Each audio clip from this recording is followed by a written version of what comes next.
ইসলামে আখিরাতের জীবনকে চূড়ান্ত সত্য হিসেবে ধরা হয়।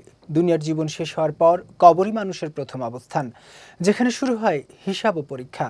হাদিসে এমন একটি ছোট্ট আমলের কথা বলা হয়েছে যা কবরের আযাব থেকে মুক্তির মাধ্যম হতে পারে। নিয়মিত সেই আমল পালন করলে আখিরাতে সুরক্ষার আশা করা যায়। বিস্তারিত ডেস্ক রিপোর্টে। মৃত্যু এমন এক সত্য যা প্রতিটি মানুষকে একদিন না একদিন গ্রহণ করতেই হবে। দুনিয়ার জীবন শেষ হওয়ার পর শুরু হয় আখিরাতের প্রথম ধাপ, কবরের জীবন।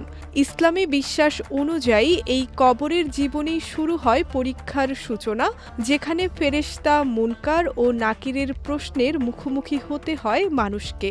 এই পরীক্ষার ফলের ওপর নির্ভর করে পরবর্তী জীবন সুখময় হবে নাকি কঠিন শাস্তির।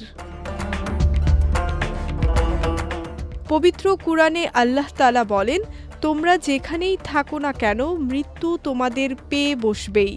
এই বাস্তবতার কথা স্মরণ করিয়ে দিয়ে রাসূল সাল্লাল্লাহু আলাইহি ওয়াসাল্লাম কবরের আযাব ও দাজ্জালের ফিতনা থেকে আশ্রয় চাইতেন এবং সাহাবীদেরও তা শিখিয়েছেন। হাদিসের বর্ণনায় এমন একটি ছোট্ট আমলের কথা পাওয়া যায় যা কবরের আযাব থেকে রক্ষা পাওয়ার মাধ্যম হিসেবে উল্লেখ করা হয়েছে।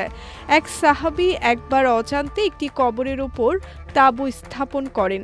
পরে তিনি শুনতে পান সেই কবরের ভেতর থেকে একজন ব্যক্তি সূরা মুলক তিলাওয়াত করছেন এবং তা শেষ করছেন।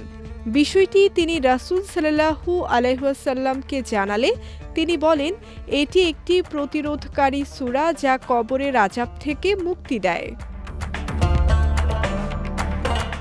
আরেকটি হাদিসে রাসূল সাল্লাল্লাহু আলাইহি ওয়াসাল্লাম বলেছেন, কুরআনের ৩০ আয়াত বিশিষ্ট একটি সূরা রয়েছে যা পাঠকারীর জন্য সুপারিশ করবে এবং তাকে ক্ষমা করে দেওয়া হবে।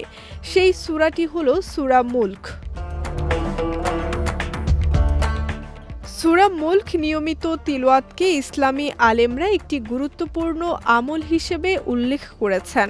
বিশেষ করে রাতে ঘুমানোর আগে এটি পাঠ করার ব্যাপারে উৎসাহ দেওয়া হয়েছে, যাতে কবরের আযাব থেকে নিরাপত্তা লাভের আশা করা যায়। মনে রাখতে হবে, দুনিয়ার জীবন ক্ষণস্থায়ী হলেও আখিরাত চিরস্থায়ী। তাই ছোট্ট এই আমল সূরা মুলক তিলাওয়াত মুমিনের জন্য হতে পারে পরকালের নিরাপত্তার এক বড় মাধ্যম। নিয়মিত কুরআন তিলাওয়াত ও নেক আমলের মাধ্যমে আখিরাতের প্রস্তুতি নেওয়াই একজন বিশ্বাসীর মূল লক্ষ্য হওয়া উচিত।